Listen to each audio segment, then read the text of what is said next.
Indus water treaty करते समय भारत सरकार से एक बहुत बड़ा ब्लंडर हुआ था।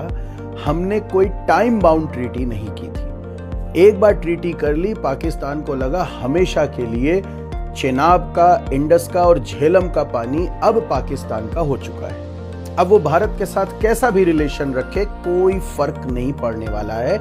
इसी तरह से भारत सरकार ने गंगा वाटर ट्रीटी की बांग्लादेश के साथ।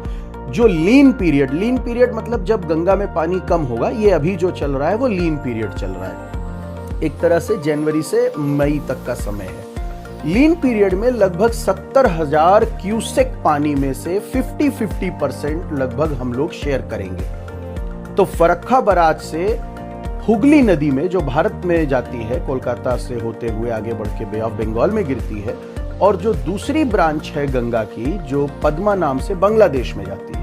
तो फरक्का बराज पे हम पानी को कंट्रोल करेंगे और near about 50% of it will be diverted to Hooghly and the 50% will be allowed to flow into the Padma river.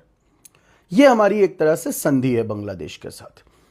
1996 में 12 दिसंबर को यह संधि की गई थी। HD देवेगौड़ा जी, जो हमारी तरफ से प्रधानमंत्री थे, और शेख हसीना जी, जो बांग्लादेश की प्रधानमंत्री थी।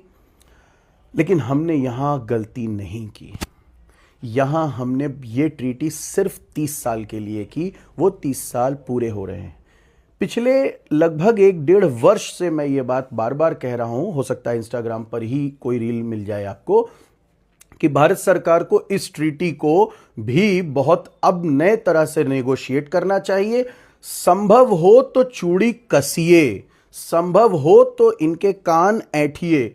तो बांग्लादेश अब किस तरह से भारत के साथ संबंध रखेगा, वो डिसाइड करेगा कि भारत कितना जेनरस होगा आगे इस ट्रीटी को कंटिन्यू करने में। बांग्लादेशी जो भारत में आकर अवैध रूप से रह रहे हैं, उनको अगर बांग्लादेश नहीं लेने को तैयार होता है, तो निश्चित बात मान के चलिए कि भारत अब इस गंगा वाटर ट्रीटी पर कोई जेनरोसिटी नहीं दिखाएगा। Negotiations will be very very tough and the treaty may not be signed again.